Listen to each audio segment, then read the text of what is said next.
नमस्कार। जय श्री राधे राधे। आप सबका हमारे इस विधिवत ज्ञान चैनल में स्वागत है। आज हम आप सबके सामने ऐसी कथा सुनाने जा रहे हैं जिस कथा के माध्यम से हर मनुष्य के हृदय में परिवर्तन अवश्य हो।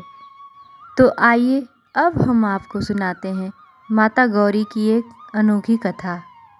एक समय की बात है, माता पार्वती जी ने भोलेनाथ शंकर जी से कहा, प्रभु, पृथ्वी पर भ्रमण करने का हमारा मन है, आप साथ चलें।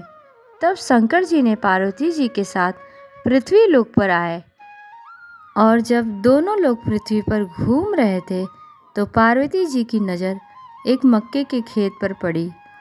खेत में सुंदर सुंदर मक्के उगे हुए थे। पार्वती जी ने एक मक्के को तोड़ लिया और खाने लगी। उसके पश्चात शिव जी ने पार्वती जी से कहा, पार्वती, ये तुमने क्या किया? पार्वती जी बोली, मक्के स्वादिष्ट थे, मैंने खा लिया। तब शिव जी ने कहा, पार्वती, तुमने खाया तो, लेकिन जिसका मक्के का खेत है, तुमने उससे क्या पूछा? मक्के खाने से पहले उसकी बिना आज्ञा से तुमने मक्के खाए हैं। यह एक तरह से चोरी हो गई। तुम्हें इस पाप के लिए प्रायश्चित करना पड़ेगा। पार्वती जी बोली, इसके लिए क्या करना होगा प्रभु, मुझे जिससे इस पाप से प्रायश्चित हो सके? तब शिव जी ने कहा, पार्वती, इसमें जितने मक्के के दाने थे उतने दिन तुम्हें उसके घर में रहकर काम करना होगा। यदि तुमने उतने दिन रहकर उसके घर में काम किया तो उससे तुम्हारा पाप नष्ट हो जाएगा और तुम्हारा प्रायश्चित भी पूरा हो जाएगा। इस मक्के में 365 दाने थे, तो पार्वती, तुम्हें 365 दिन तक उसके घर में रहकर काम करना होगा। इसके पश्चात ही तुम कैलाश आ जाओगी। पार्वती जी को यह सब बताकर उन्हें वहीं छोड़कर शिव जी वहाँ से कैलाश चले गए। यहाँ पार्वती जी उस किसान के घर गई और वहाँ दरवाज़ा खटखटाने लगी। तब किसान की पत्नी ने दरवाज़ा खोला और पूछने लगी, तुम कौन हो? इस पर पार्वती जी बोली, मेरा नाम अम्बा है, मुझे आपके यहाँ कुछ काम दे दीजिए। मेरा यहाँ कोई नहीं है और यहाँ मैं किसी को जानती भी नहीं हूँ। यह सुनकर किसान की पत्नी ने उन्हें काम दे दिया। घर में पार्वती जी के आते ही किसान को काम में मुनाफा होने लगा। दिन दुगनी रात चौगनी तरक्की होने लगी। वह तो एक बड़ा साहूकार बन गया। एक दिन किसान ने अपनी पत्नी से कहा, जब से अम्बा हमारे जीवन में आई है, हमारा सब अच्छा ही होने लगा है। अब मैंने सोचा है कि हम तीरथ हो आए, अम्बा घर देख लेगी। यह कहकर किसान ने और गांव वालों से भी तीरथ चलने के लिए कहा। गांव के लोग तैयार हो गए। जब सब गांव वाले जाने लगे, तब किसान और उसकी पत्नी ने जाते समय अम्बा से कहा, अम्बा, तुम घर का और अपना ध्यान रखना, हम तीरथ से जल्द ही लौट आएंगे। तब अम्बा ने कहा, आप रुकिए जरा। यह कहकर वह घर के अंदर गई और अंदर से एक सफ़ेद कपड़ा लेकर आई। वह कपड़ा किसान की पत्नी को हाथ में देते हुए बोली, आप ये कपड़ा गंगा जी को दे देना और बोलना कि आपकी बहन अम्बा ने आपके लिए दिया है। यह सुनकर किसान और उसकी पत्नी दोनों हंसने लगे और अम्बा से कपड़ा लेते हुए बोले, अम्बा कितनी भोली है। यह कहकर दोनों किसान और उसकी पत्नी गांव वालों के साथ तीर्थ यात्रा पर निकल पड़े। अब जब गांव वाले और किसान की पत्नी जब काशी विश्वनाथ पहुँचे और गंगा जी में स्नान पूजा पाठ करने के पश्चात घर के लिए सभी निकले, तभी रास्ते में सभी को भूख लगी।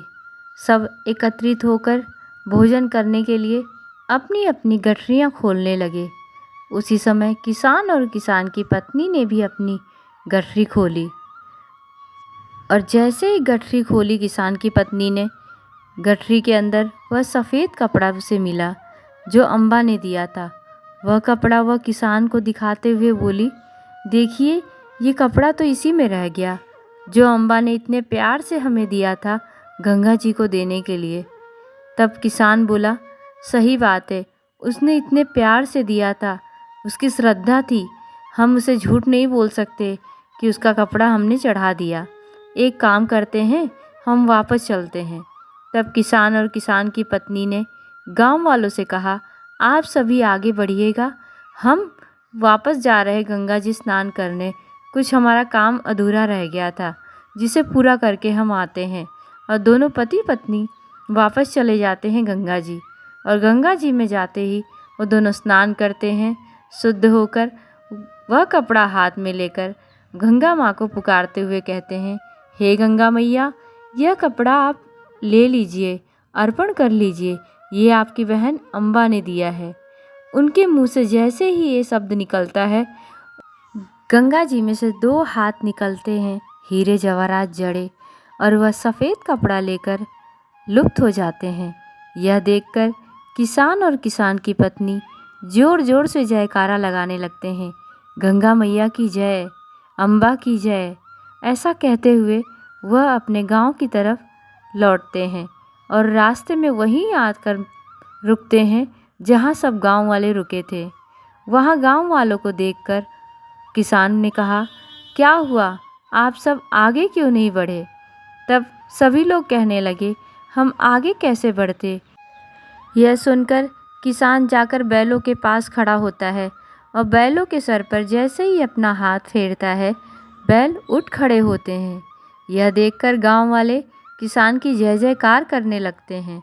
तब किसान कहता है, यह मेरी जय जयकार मत कीजिए, आप सबको एक ज़रूरी बात बतानी है।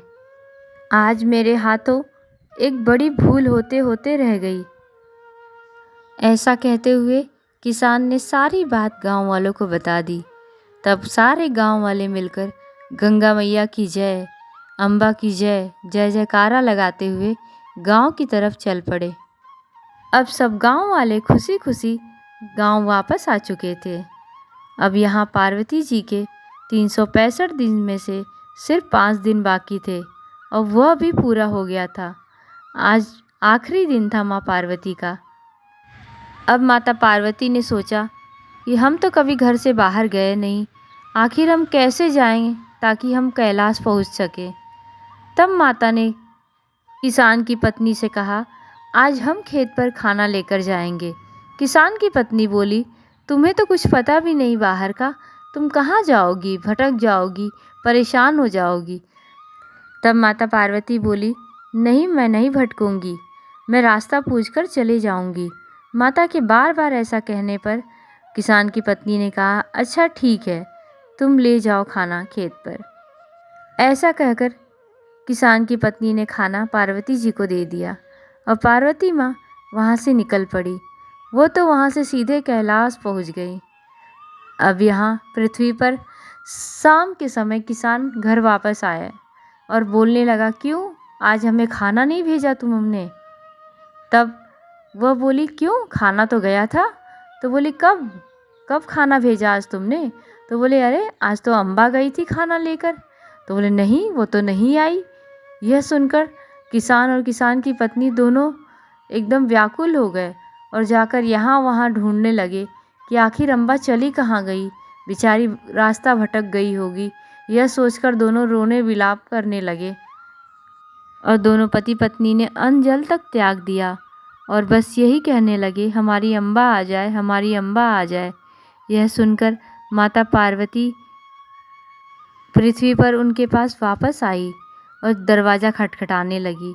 रोते हुए साहूकार की पत्नी ने दरवाज़ा खोला और अम्बा को देखकर जोर से लिपटकर जोर जोर से रोने लगी कि कहाँ चली गई थी तुम, हमें छोड़कर कहाँ चली गई थी। साहूकार भी रोने लगा। दोनों को गले से लगाकर अम्बा दोनों को शांत कराने लगी और कहने लगी थी, मैं कहीं नहीं गई थी। फिर माता पार्वती ने अपने असली स्वरूप का उन्हें दर्शन कराया। माता पार्वती के असली स्वरूप को देखकर दोनों कहने लगे, हे माँ, इतने दिनों से आप हमारे घर थी, हमें पता ही नहीं चला। और आप हमारे घर में रहकर काम की। कितने बड़े हम भागी लोग हैं जो आपसे काम करवा रहे थे। तब माता पार्वती बोली, इसमें तुम्हारा कोई दोष नहीं है, यह तो हमारे कर्मों का था फल। तब माता पार्वती ने उन्हें विस्तार से बताया कि हमने तुम्हारे मक्के के दाने खाए थे, जिस कारण हमें उतने दिन तक रहकर वो कार्य कर कर अपने पाप का प्रायश्चित करना था। माता पार्वती दोनों को आशीर्वाद देकर फिर से कैलाश चली गई। आज हमारी इस कहानी का यही माध्यम है कि जीवन में हर व्यक्ति को कृतज्ञ नहीं होना चाहिए, कृतज्ञ होना चाहिए, क्योंकि कृतज्ञता पाप को जन्म देती है और कृतज्ञता पुण्यों का उदय कराती है। तो इस प्रकार जब हमारे ईश्वर अथवा इष्ट देवी देवता भी इसका अनुसरण करते हैं तो व्यक्ति मात्र को सदैव इसका अनुसरण करना चाहिए। हम अपने चैनल के माध्यम से यही बताना चाहते हैं कि आप सभी के जीवन में एक अच्छा परिवर्तन आए और आप सभी सही मार्ग पर अग्रसर होते रहें। आपको हमारे द्वारा दी गई यह छोटी छोटी जानकारी अच्छी लगती है तो इसी प्रकार की और जानकारी जानने के लिए आप सभी हमारे इस चैनल से जुड़े रहें और लाइक, शेयर और सब्सक्राइब करना न भूलें। धन्यवाद। जय श्री राधे राधे।